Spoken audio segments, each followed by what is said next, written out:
11:59. Hey, we're early today. I know, 11:59. Here we are, Thursday, January 29th. You know why I'm early today, Rachel? Why? Because I totally spaced last week. So this week you were committed to being here. I don't know where my head was. So I apologize. I apologize out to you and to people who texted me and said, "What happened?" Where I'm are like, you? yeah, I got nothing. I have no, it just, I don't know. It happens. It happens. We humans are so flawed, and we've got error all over the place. Mm-hmm. Mm-hmm. I just hope I'm hoping when I'm working with people, they remember that I'm just a human. That's right. Yes, exactly. And what I'm learning to do, which might segue well into this, what we're talking about, is laugh. Just laugh, just like, because you know what, in the past, I would really, beat myself up or overanalyze, what am I, what's going on with me? Am I, or, in my medical brain, am I getting Alzheimer's early? You just kind of catastrophize, either overanalyze, and not let yourself off the hook. But, now I'm just saying, I'm sorry. Whoops. Forgive My me. bad. Yeah. Mea culpa. Yeah. I love it. I love that. Mm-hmm. And you also mentioned right there when you said catastrophize and going to extreme or over analyzing, those are all words we use sort of in the psychology world to describe different cognitive distortions. And that sounds like a like distorted. Whoa, that's like terrible. But really, if I can name my thinking as, oh, that's a distorted thinking, then I realize it's not me. It's something about the way I'm looking at this is a little distorted. And then I can slow myself down, rewind, and look at it from multiple perspectives then. Right. Yeah. Bring in the wise mind, bring in the reasonable mind and the emotion mind, and then have them to make a determination. Yes. Recognize. Yeah. And so you're talking about wise and emotional in that dialectical space. And then also in the internal family system space, like, oh, this is my internal critic that is trying to help me out here. Yeah. And right. And how can I invite that part of myself in and to ask some questions and bring it closer and what's important to learn from that part, but then also there's the creative and the adventurous part of you that wants to be a little bit more light with it and laugh and not get so heavy about it, not let it deter your day and sabotage just spiral me down and blah, blah. I'm the worst person in the world. Right. So something to learn from it and something to kind of move on. Exactly. So we've been taking this first month of the year, January, and we're here at the end of it already. Wow. To kind of slow down and really think about what we want out of the year and reflect on, we've done some reflection and then we've done some looking forward. Right. And and then hopefully culminating in maybe creating this word or phrase, that could kind of umbrella over the year to inform our choices and our goals and be in line with the values that we have for the year. So did I say that well? Do you want to add to anything? I think we talked about it being a word of the year, or it could be a phrase of the year. We've talked about how if we keep it in mind and we're forming it based on our reflection from the past year, what we want more of, what we want less of, usually a theme will kind of bubble up, a theme will kind of surface where we recognize, like, I just want blank. I want to, and there's typically like a word or kind of an idea that could be really, like you said, an umbrella over every area of our life. And so we want to pick a word or a phrase that's not too specific so that it can really help guide us. And if we keep it in mind, we can ask ourselves the question every day, but certainly every week, every month, every year, as we move through the year, is this in line with what I wanted? How is this moving towards my goal? Is it moving me towards my goals, or is it moving me away from my goals? And that question is non-judgmental. It's very objective, and it's an easy question to answer. Yeah. You know right away if you're about to do something, is it moving me toward my goal or away? That's a really easy answer. Yeah, it's helping you stay, like you use the word objective. You're like, you're observing, you're making an observation versus a judgment. Yeah. Yes. Yeah. And that observation can help you decide whether or not you want to continue with what you were doing or pivot somewhere else.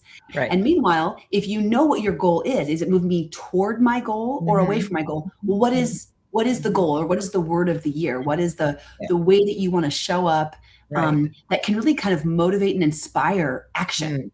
And so that's why we really encourage people to choose wisely, take time to think about this and really design something that matters, so that when that word comes up and you look at it on your sticky note on your computer, or written on, in dry erase marker on your mirror or on your fridge, it's like kind of grounding. It kind of pulls you into the center, into intention, and it's powerful.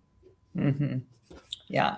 So in that light, Rachel, would you share your word for the year? I will share my word for the year. So it took me a while. I didn't come up with this until last week. And normally I have an idea in the early part of January, but this one took me a while. I typically will create an acronym that every letter of the word means something. And I might still do that, but that's not how it started. This started as just the word. But I do like to build out an acronym, so it kind of further explains the word to myself. It helps me gain clearer understanding. But the word is optimize. And of course, that's a very broad word. And it only has to make sense to you, right? So if I say optimize, that may not, like, what do you mean? I know what it means, right? So it only has to make sense to you, but it definitely can apply to every area of my life. I want to optimize myself in my career. I want to optimize my physical body, my mental body, my spiritual body. And the reason I'm choosing the word optimize, I think it's a very powerful word. It's a very hopeful, energized, good word. It kind of infers like top, like I'm shooting for the top of what I'm capable of what I'm able to do. And it also is because it's reminding me that, Rachel, you have now what it takes to do the things you want to do. The last couple of years, I spent a lot more time investing in myself, both financially and in time and in my career. I've put some things in place. And now, rather than continuing in that mindset, I want to take what I have and try to optimize. What can I get out of what I have? Right. Use the skills that you've spent this time building. Yeah. And now move forward with in the skills and the confidence that you have, that you've created in what you've created. Yeah. Yeah. Good. Yay. And it feels empowering. It doesn't feel, I'm at a point in my life, and this I think is an important statement. Somebody else might hear this and think that I'm maybe going all or nothing, or I'm pushing myself too hard. But in this stage of my life, and what I am capable of, based on being a new empty nester and having some things open up, I'm capable of optimizing, and I want more of myself in certain areas, and I can. Right. And of course, I'm going to work within my limitations, within my capacity, keeping my bigger values in check the whole time. I'm not interested in burning myself out or hurting myself, physically in some way or something. Yeah. So that's kind of where I'm at. I hope I can build the word out even more. But what about you? What is yours? Yeah, that's great. Optimize. That's great. My word is play. Play. And I think I shared that with you before, and I might have said it already, but so play in the sense of, not in the sense of irresponsible, but in the spot. So, and I did do the acronym thing since it's such a short word. Yeah. But in the sense of P for pace, pacing and peace in the pacing, so because sometimes I do bite off more than I can chew. So being at peace with the process, but so that kind of brings in what I've built on in the last 2 years, practicing the presence of people and ruthless elimination of hurry. Yeah. And so that kind of pulls that in. And then that, pacing myself allows space for staying creative, which so there's room for creativity. Mm-hmm. And there's room for spontaneity. Yeah. So that's the P part of it. And then we talked about it a little bit, is laughter and not taking myself so seriously, or not taking life so seriously. So and then the A then is that awareness, peace, so just continuing to stay open, observant, objective, and then youthfulness, so am I doing something to keep me younger longer? So what am I, are the choices that I'm making keeping me younger longer? So this whole idea of, so I am and it's not just play, like, yes, I want to play tennis. So what is this, more tennis? So what's that going to look like? Well, I have to do a little training for tennis, because I have to rehab my shoulder before I can hit the court, that sort of thing. I want to play the piano. Okay. So there's some goals around that. But I'm not going to bite off more than I can chew. I'm pacing myself, pace. Uh-huh. And then I want to play more, do more fun things, exploring Oregon. Like, we went to the Painted Hills last week. I've lived in Oregon for 30 years. Never been to the Painted Hills. Last week I went. Nice. Yeah. This weekend we're going to a concert. That was my Christmas present I gave to my husband. He's following this singer. And so we're going to go to this concert and have a real fun time. Yeah. And so I did some CME already this year with this play in mind, not because I had to, and I got the CME. No, it's like, what am I going to learn? How can I stay open to everything? How can this be fun for me? Right. Yeah. So, and then, so that was L. What's A? Oh, well, I'm sorry. A is the awareness. Sorry. Awareness. And then the Y is staying young. Oh, young. Okay. I missed them, that they were, okay. Gotcha. No worries. So pace and peace for the process. Yes. Laughter, awareness, and youthfulness. Yeah. So guys, see, the acronyms are so fun because it really expands the word and gives so much depth to what you're trying to do. Yeah. So for the people who are listening and who might be watching this later, we want to encourage you to build out your word of the year, your phrase of the year.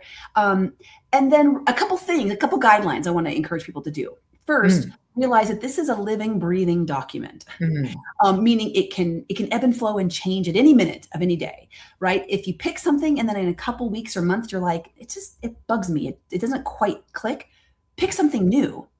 Also recognize that if you really apply this and really focus in, you might feel like you sort of accomplish or achieve what you set out to achieve pretty quickly, maybe within the first 5 or 6 months.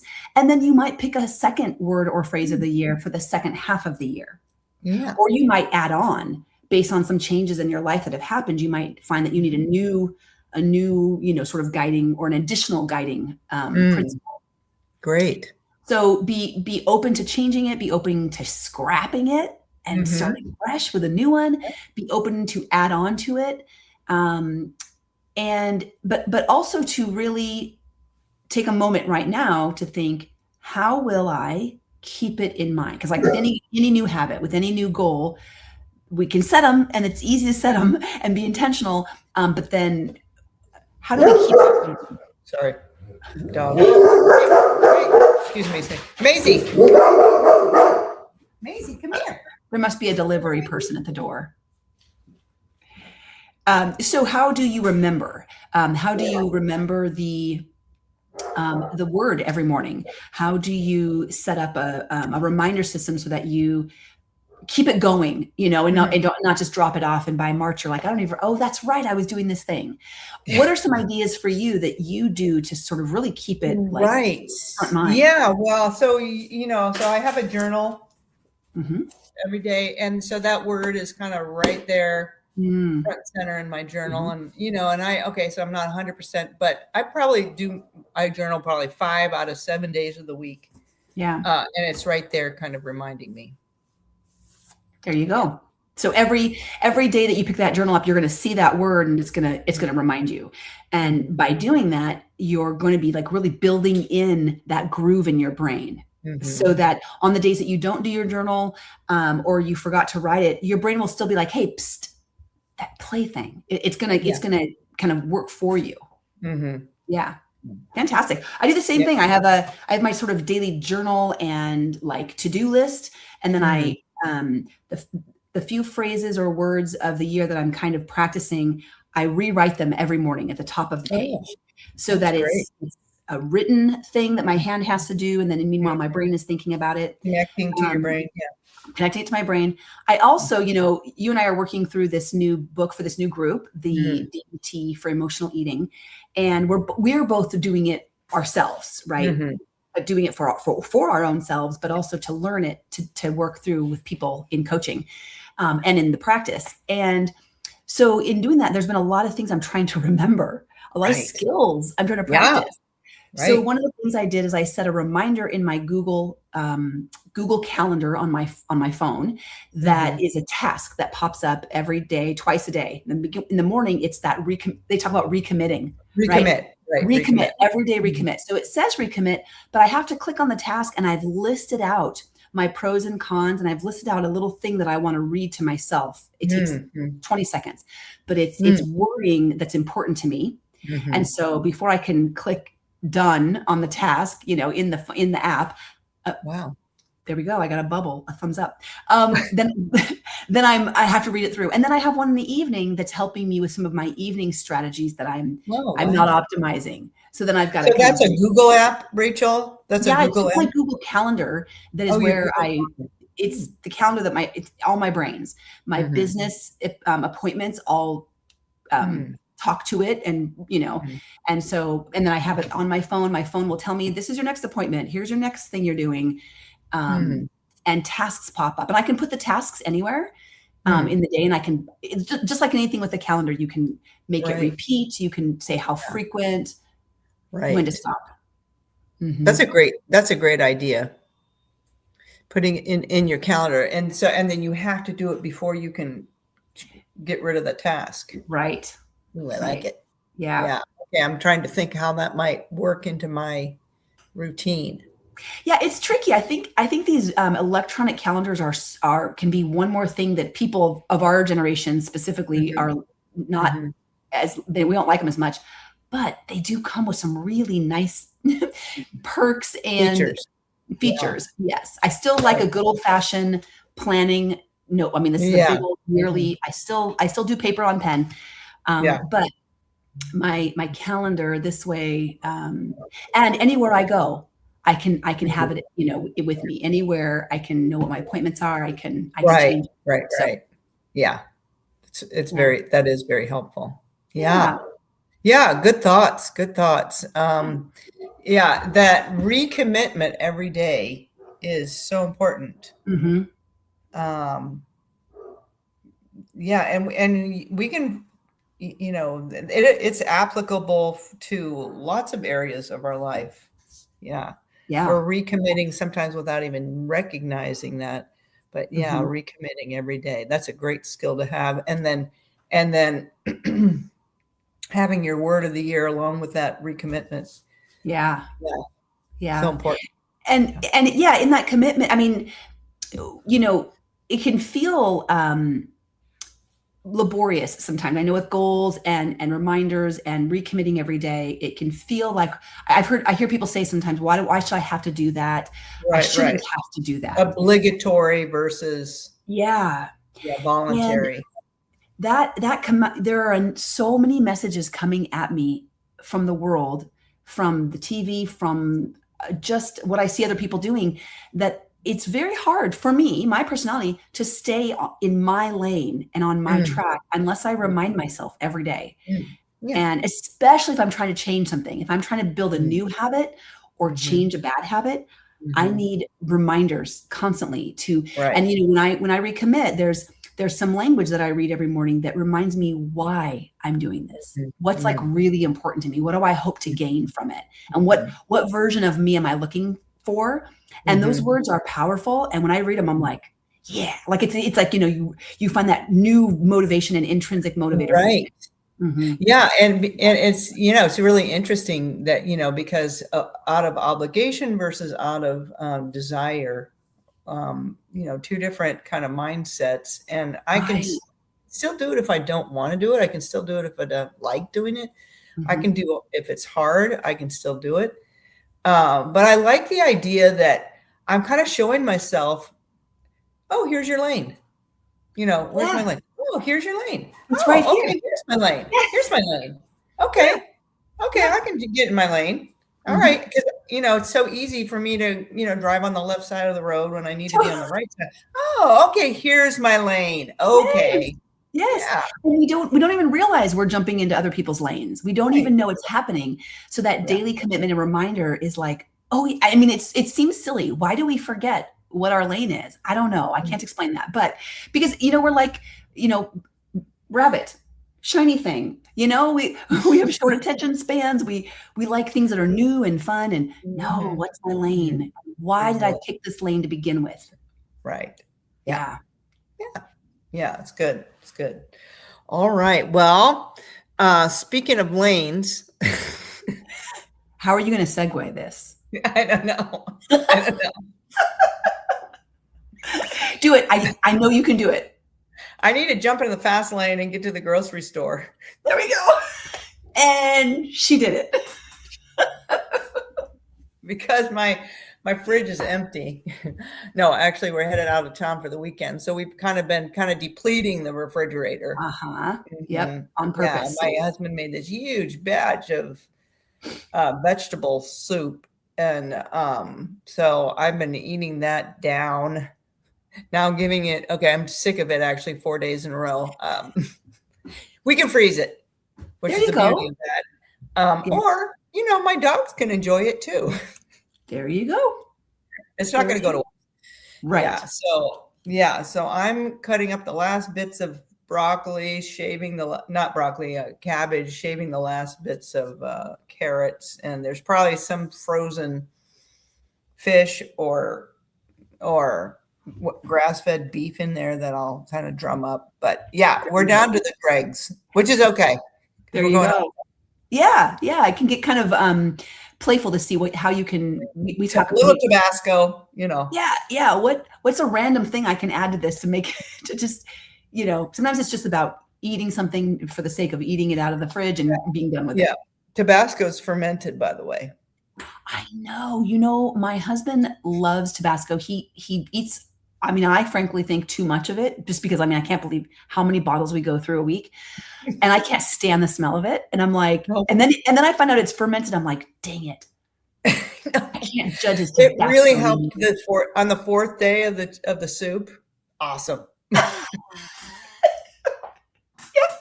It's just annoying when I've spent all this time in the kitchen making this meal that's amazing and flavored with all these spices. And he's like, where's my Tabasco? Yeah. Before he even tastes it. But fine, whatever. It's fermented. It's good for you. I can't stand the stuff. Whatever. I'll use something else that's fermented. What about you? What are you doing? Yeah, what am I doing? So we have moved into this smaller condo for a little while, and it's a very small eyeballing your kitchen back there. That's my tiny little kitchen, and my refrigerator's this big. It's a wee little fridge. It's so cute. I'm 5'9". I have to bend down and toward the freezer's this big. I did not anticipate that. I did not know when we moved in. So it's really changing. We're at the grocery store 2 or 3 times a week. Fresh. We can't buy in bulk at Costco, which is not a good or bad. I mean, sometimes bulk from It's there just is really what good. it is. That's what it It's is. a shift. And typically we have a lot of things on hand in our pantry or freezer to where we kind of like are very spontaneous eaters. We just kind of like, what do we want to do? And we just kind of go with one of our known things and we whip it up because we always keep things on hand. I can't do that here. I have to be really mindful and planful. So I'm getting better at literally making a food list. I haven't done that since the kids were little. Like, what are we eating on Monday? What are we eating on Tuesday? Wow. These are skills I have not practiced in a really long time. But they're in there. They're in there. I'm like, I'm looking through the files. How do I do this? And I think I found one. I'm figuring it out. So the last 2 nights, because we had leftovers, I made this incredible black bean meatball. It was a labor of love because as any meatball, either real meat or bean meat, it's a labor of love. You're making them, you're baking them, whatever. So tonight we're out of leftovers, and tonight we're going to make, this one, and we're going to make Nourish Bowls with my orange sauce. The orange sauce that we make. Yeah, love it. Yeah. Yes. So sorry, that's tried and true. That's easy. Go for it. Yeah. There we go. So that's dinner. Yay. Nourish Bowls. I cannot get, they never go out of style. I never tire of a Nourish Bowl. Because of the variety. You can change it up so much. Anything can go. Yeah. And they're beautiful. The color in it is just gorgeous. Yeah. Yeah. All right. Well, I see that's my cue. Oh. All right. Well, I'm gonna sign off, but y'all have a great day, and we'll get you next time. See you next week, everybody. All right. Bye.